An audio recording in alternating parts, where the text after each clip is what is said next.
Amara Lewis was the kind of woman who carried light wherever she went. A 25-year-old nursing student in Atlanta, she worked 2 jobs and still found time to care for the woman who had raised her after her mother's death. Her stepmother, Veronica. To the world, Veronica was a kind, grieving widow. To Amara, she was family. But that illusion shattered the night Veronica handed her a glass of wine and smiled too sweetly. "Relax, Amara," she said, her red nails tapping against the rim of the glass. "You've been working too hard. Drink this, it'll help you sleep." Amara hesitated, but her exhaustion won. The room spun before she could even place the glass down. The last thing she saw was her stepmother's blurred figure leaning close and whispering, "Forgive me, my dear, but this is the only way." When Amara woke, she wasn't in her small Atlanta apartment anymore. Cold air brushed her skin. The sheets beneath her were silk, and the scent of foreign cologne filled the room. Her pulse raced. She sat up quickly and froze. There, leaning against the wall in a black suit, was a man with dark, dangerous eyes. His presence filled the room like smoke. Quiet, consuming, impossible to ignore. "Korean," she whispered without meaning to. The man tilted his head slightly. "You're awake." His voice was smooth but carried a tone of command that made her heart pound harder. "Good. Where am I?" she demanded, clutching the blanket tightly around herself. He stepped closer, his sharp gaze inspecting her like she was something fragile or dangerous. "You're in Seoul," he said calmly, "and you belong to me now." Amara's breath hitched. What do you mean? Who are you?" He smiled faintly, but it wasn't kind. "My name is Jin Woo Han. Your stepmother sold you to pay off her debts." Jin Woo Han wasn't just any man. He was one of the most feared mafia bosses in South Korea. Cold, calculating, a man whose empire was built on secrets, blood, and power. He hadn't wanted a woman. He didn't need one. But when Veronica approached his men with an offer, a young woman with perfect health and a clean record, as payment for her betrayal, he became intrigued. Now, looking at Amara trembling before him, he realized this wasn't what he expected. "You can't just keep me here," she cried. "I'll go to the police." His laugh was low, dangerous. "In my world, sweetheart, there are no police, only me." She glared at him, fire burning through her fear. "I'm not afraid of you." Jinwoo's expression changed, slightly. He stepped closer, his fingers brushing her jaw gently. "You should be." But something flickered in his eyes. A strange softness, like a man seeing something he didn't know he'd been searching for. Days turned into weeks. Amara refused to break, refused to obey. She tried to escape twice. The first time, she made it as far as the gates before Jinwoo's men caught her. The second time, he caught her himself. Instead of punishment, he only said, "You have courage. I like that." He gave her a room, clothes, freedom within his mansion, but always under watch. And yet, something began to shift. She started seeing cracks in his darkness. The way his jaw clenched when he looked out the window, the nightmares that left him awake at 3 a.m., sweating and breathless. One night, as thunder rolled over Seoul, she found him sitting alone in his study. He didn't look like the monster she thought he was. He looked lost. "Why me?" she asked quietly. Jinwoo looked up, his voice low. "Because you remind me of the light I killed long ago." Weeks later, on the night of his birthday, Jinwoo gathered his men. Amara tried to keep her distance, but he called her forward. She didn't understand until he took her hand. The crowd went silent as Jinwoo slid a black diamond ring onto her finger. "From this night on," he said, his eyes never leaving hers, "you are under my protection. No one touches what's mine." Amara's breath caught. She didn't know if she was being claimed or saved. The ring gleamed under the chandelier's light, a symbol of danger and devotion. She looked up at him, heart pounding, torn between fear and something she refused to name. And for the first time, Jinwoo's lips curved into something that wasn't cruelty. "Welcome to my world, Amara," he whispered. "Now you wear my shadow." The mansion that once felt like a gilded prison slowly began to change. Where fear once lived, warmth began to creep in, quietly, like sunlight slipping through dark curtains. Every morning, Amara found small gestures that didn't make sense for a man like Jinwoo Han. A steaming mug of hot chocolate waiting for her on the balcony. A thick shawl draped over her shoulders when the Seoul nights grew cold. Books left on her nightstand. Some in English, some in Korean, with soft notes written inside. Read this one. You'll like it. He never admitted to it, but she knew. And when she was in danger, Jinwoo stopped hiding how far he would go for her. It started when one of Jinwoo's rivals, the ruthless syndicate boss known as Kang Dae, discovered that the MAFIA king now had a woman in his life. They wanted to use her. One night, Amara was walking in the garden when a sharp whistle cut through the air. Before she could turn, a gloved hand covered her mouth. But then, 3 gunshots shattered the silence. When the man holding her fell, she turned to see Jinwoo standing in the rain. His face twisted with rage, his gun still smoking. His men surrounded her immediately, but Jinwoo reached her first. He cupped her face, trembling. Not from cold, but from fear. "Did he touch you?" he demanded, voice rough. Amara shook her head, her voice trembling. "No, Jinwoo, I'm okay." He pulled her into his arms before she could finish. His embrace was fierce, desperate, protective, like he was holding the only thing in the world that still mattered. "You're not okay," he whispered into her hair. "Not until you're safe. I'll make sure no one ever lays a hand on you again." After that night, Jinwoo never left her side. His world of shadows began to shift. Meetings were shorter. Operations moved quietly in the background. And every evening he came home to her. Amara started to see him differently. Not as the man who had stolen her freedom, but as the man who would burn the world to keep her alive. One evening, she found him on the balcony, staring at the city lights. She walked up behind him, wrapping her arms around his waist. "You can't protect me forever," she whispered. He turned, eyes soft, thumb brushing her cheek. "I can try." Her heart trembled. "And what happens when the whole world turns against you?" Jinwoo smiled faintly, a rare, fragile thing. "Then I'll take the world down first." Their connection deepened in stolen moments. Cooking together in the kitchen, her laughter echoing through the marble halls. Late-night drives through Seoul, where he let her choose the music and watched her sing softly against the glow of city lights.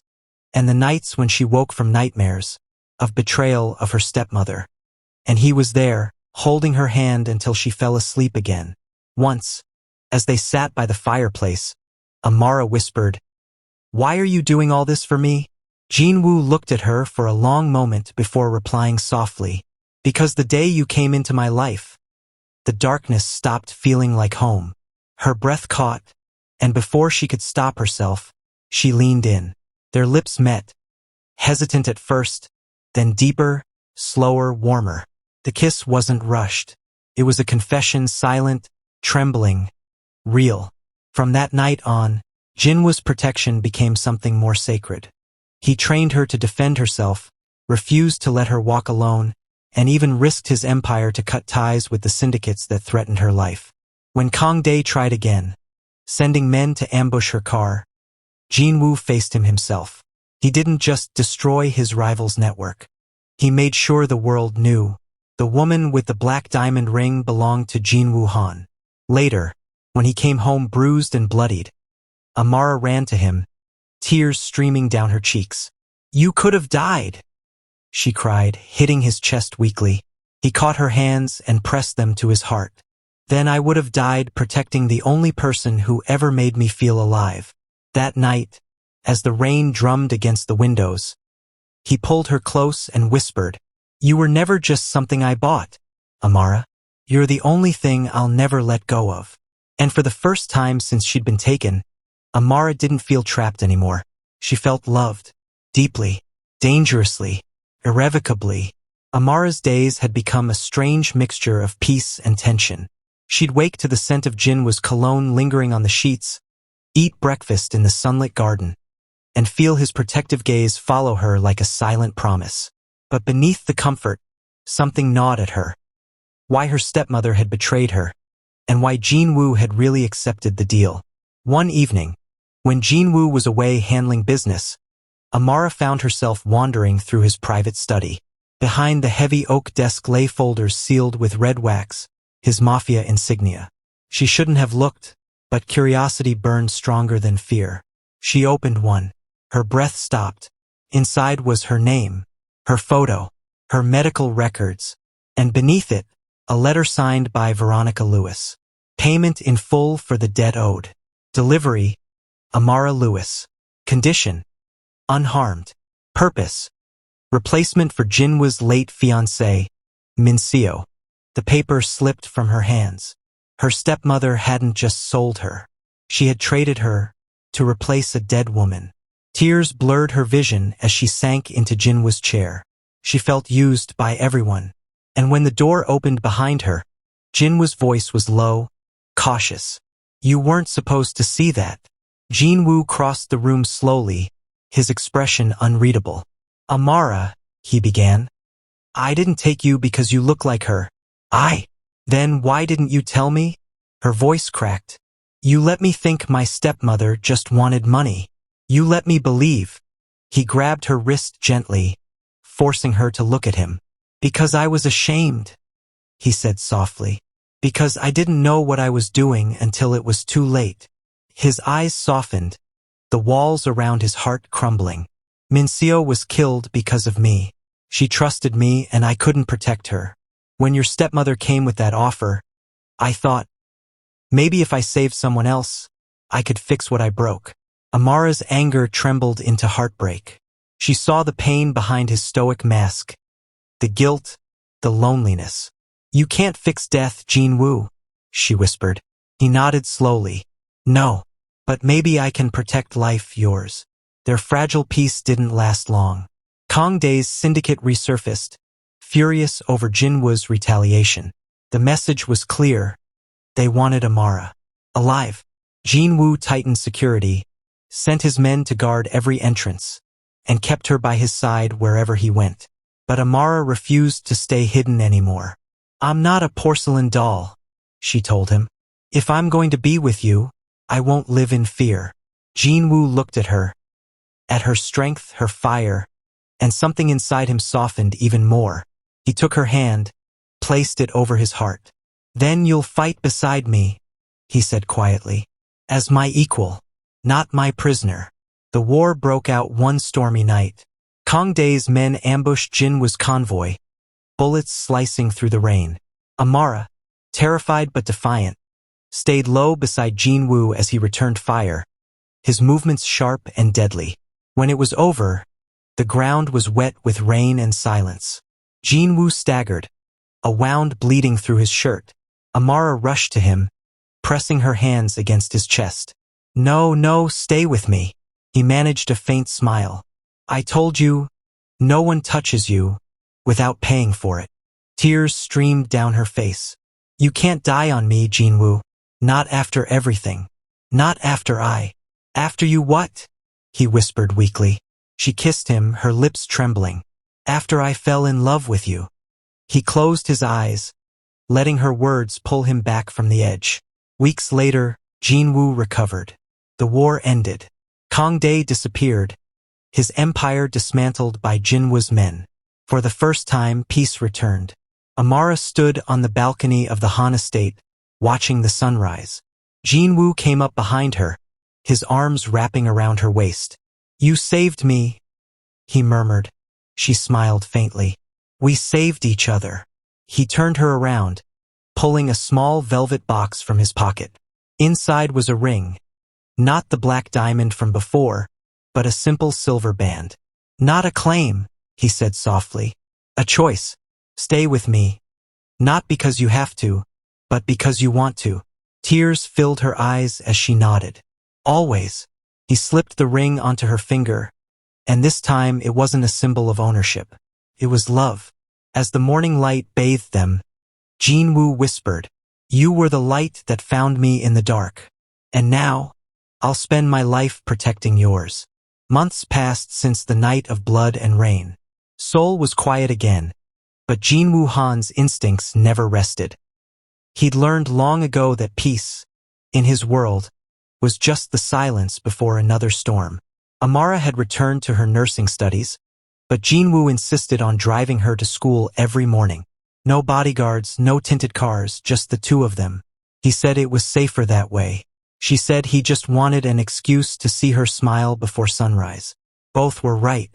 When she stepped out of the car each morning, he'd roll down the window and say softly, "Remember, my heart follows you, Amara, so be gentle with it." And she always turned, laughing, "Then don't make it so easy to steal." But what Amara didn't know was that Jinwoo still had eyes everywhere. Quiet protection in the shadows. Men loyal to him watched over her on the streets, in the cafe near her campus, even from rooftops. Because Jinwoo knew one truth better than anyone. Once a man like him found something pure, the world would try to take it away. One evening, Amara was closing her textbooks in the university library when a stranger approached. He wore a polite smile, spoke English fluently, and claimed to be a foreign journalist writing about immigrant nurses. But Amara felt the cold prickle of danger. His eyes lingered too long. His questions were too personal. She excused herself quickly and hurried outside, only to find Jinwoo's car waiting by the curb. He stepped out, his dark coat swaying, his expression unreadable. "Get in," he said quietly. Amara obeyed, confused. "How did you?" He didn't answer until they were halfway across the bridge, city lights flashing behind them. Then, his voice became low and dangerous. "That man wasn't a journalist. He works for the remnants of Kang Dae's crew. They're trying to track you." Amara's blood ran cold. "How did you know?" Jinwoo glanced at her, eyes sharp with devotion. "Because I never stopped watching over you. I told you, you're my light, Amara, and I guard my light with shadows." That night, Jinwoo took her to a secluded villa on the outskirts of Seoul, modern, quiet, surrounded by pines and moonlight. "This is where you'll stay for a while," he said. Amara turned to face him, frustrated. "Jinwoo, I can't hide forever." He stepped closer, his hand brushing her cheek. "You're not hiding. You're surviving." His voice softened, almost pleading. "Let me protect you, just until I know it's over." She could see the storm in his eyes, the war between his love and his guilt. And though part of her wanted to fight, she nodded. "Fine, but only if you stay here too." He smiled faintly, the tension easing. "You never have to ask twice." Days at the villa felt different, peaceful, domestic. Jinwoo cooked breakfast, burned toast, and swore softly in Korean every time she laughed at him. They took walks through the pine forest, fingers intertwined, and for the first time, Amara saw him without his armor, the man beneath the MAFIA legend. But even then, his protection never wavered. She noticed how he slept lightly, one arm around her, the other resting near the gun on his nightstand. How he paused to scan every window, every sound. How he'd pull her closer when thunder rolled, whispering, "You're safe, I promise." And she believed him, because when Jinwoo promised, it wasn't with words, it was with his soul. One night, fire lit the horizon. The villa's security alarms blared. Kang Dae's last loyal men had found them. Jinwoo moved fast. He handed Amara a small pistol, his voice calm. "Stay behind me. If anyone gets close, you shoot. Understand?" Her hands trembled, but she nodded. When the doors burst open, Jinwoo met them like a storm, swift, ruthless, unstoppable. Every move he made was to keep danger away from her. He fought with the desperation of a man who had nothing left to lose, except her. When the last man fell, Jinwoo staggered forward, blood streaking his arm. Amara ran to him, cupping his face with shaking hands. "Why do you keep doing this? Why risk everything for me?" He looked at her with tired eyes and whispered, "Because I was born in darkness, Amara, but you made me want to live in the light. And I'll kill that darkness before I let it take you." Tears spilled down her cheeks as she kissed him, fierce, trembling, full of love. Weeks later, the threat was gone for good. Jinwoo dismantled what remained of his MAFIA empire, handed control to men he trusted, and walked away from the shadows. He and Amara left Seoul quietly, moving to a small coastal town where no one knew their names. Every morning, he watched her walk along the shore, sunlight on her skin, the sea breeze in her hair. And every night, when she fell asleep in his arms, he whispered the same words. Even now, I'm still protecting you. Not with guns or walls, but with love. Amara would smile in her sleep, and Jinwoo would kiss her forehead softly. For once, the world was quiet. And though danger might one day return, Jinwoo knew one thing with absolute certainty. He'd spend every heartbeat he had left protecting the woman who had saved his soul. The waves whispered against the shore outside their small seaside home in Busan. The world Jinwoo once ruled was far behind them now. No more gunfire, no more bodyguards or blood oaths, just quiet mornings and the scent of coffee and ocean salt. Amara stood by the window, sunlight painting gold across her skin as she hummed softly to herself. Jinwoo leaned against the doorway, arms crossed, a faint smile curving his lips. You look like a dream I shouldn't be allowed to touch, he murmured. She turned, laughter in her eyes. Then don't just stand there. Come make it real. He walked toward her, his steps slow, deliberate, still the predator in him, but now tamed by love. He wrapped his arms around her waist, resting his chin on her shoulder. Do you ever miss it? She asked quietly. The power? The danger? He shook his head. I only miss you when you're more than an arm's length away. Her heart fluttered. The man who once commanded an empire now only wanted peace, and her. Their days became a gentle rhythm. In the mornings, Amara worked at the local clinic, tending to patients with the calm patience that had first drawn Jinwoo to her. In the evenings, they cooked together, him always complaining about chopping onions, her always laughing at how serious he looked in an apron. Some nights, they sat on the beach in silence, their fingers intertwined as the sky turned to fire and then dusk. Once, she asked softly, do you ever regret it? The things you had to do, the man you had to be. Jinwoo was quiet for a long moment before answering. I regret everything, except meeting you. You're the only thing that makes all of it worth remembering. She leaned her head on his shoulder, whispering, then promise me one thing. Anything. Never let the world harden you again. He smiled faintly. Only if you promise to keep softening me every day. It happened one calm evening. The air smelled of sea salt and jasmine. Jinwoo took her to the edge of the cliffs where the stars seemed close enough to touch. The ocean below reflected the moonlight like liquid silver. He turned to her, holding a small velvet box in his hand. I've made you promises before, he said softly, but this one is different. This one isn't born of guilt or danger. It's born of peace. When he opened the box, Amara gasped. Inside was a ring, a silver band entwined with a small sapphire shaped like a teardrop. Marry me, Amara, he whispered. Not because I want to protect you, but because I want to grow old with you. Tears filled her eyes as she nodded, unable to speak. She threw her arms around him, whispering against his lips. Yes, 1,000 times, yes. He kissed her deeply, slow, warm, filled with everything they'd survived.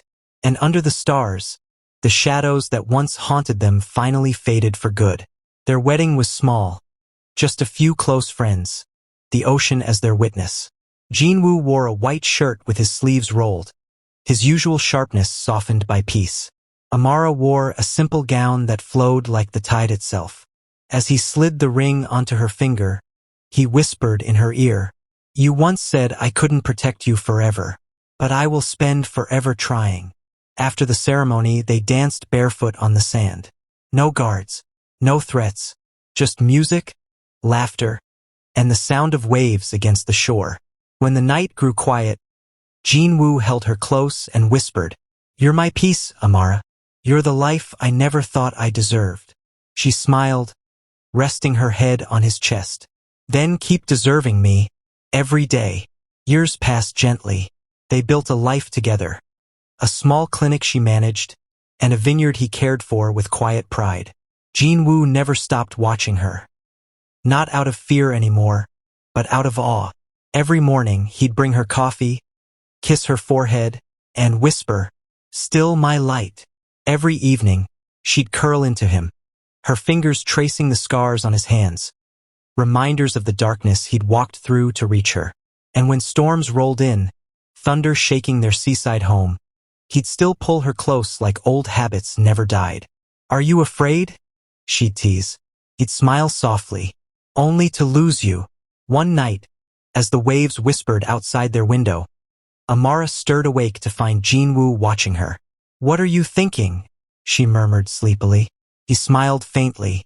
That I used to protect you from everything, bullets, enemies, shadows. But now I just want to protect this moment. Us. She touched his face gently, her voice full of love. Then keep protecting it. Because this. She kissed him softly. This is our forever.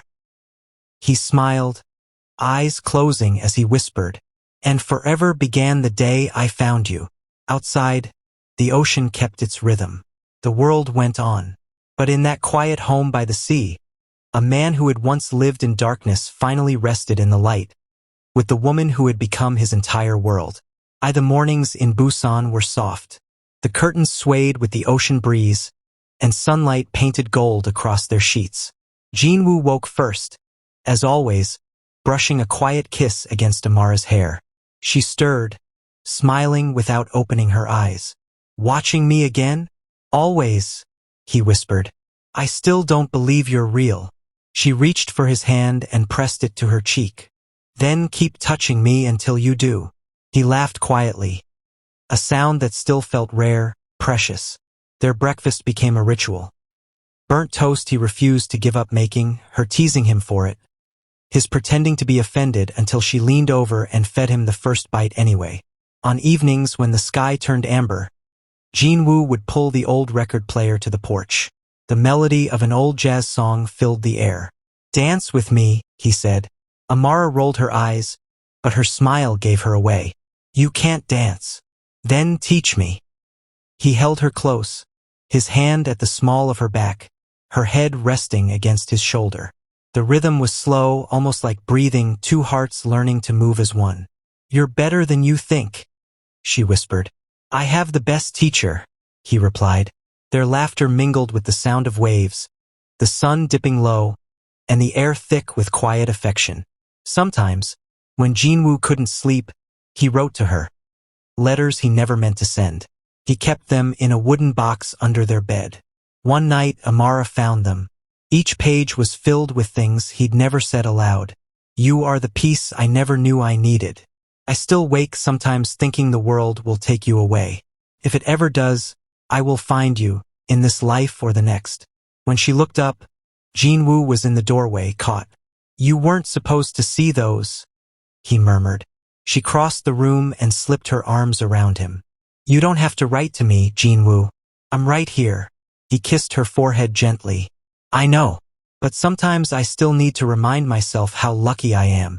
Every spring, the town released paper lanterns into the night sky. Jinwoo and Amara joined, hands linked, watching hundreds of tiny lights drift upward. What did you wish for? She asked. He smiled. For this moment to never end. She leaned in, whispering, then stop wishing. Just live it. He turned her face toward him and kissed her, slow, tender, the kind of kiss that carried a lifetime of promises. Above them, the lanterns floated like stars reborn, and the ocean murmured softly below. Years later, their love didn't fade. It deepened. It lived in the way Jinwoo still waited by the clinic door every evening, in the way Amara still left small notes in his pockets, in the quiet touches and shared glances that spoke louder than words.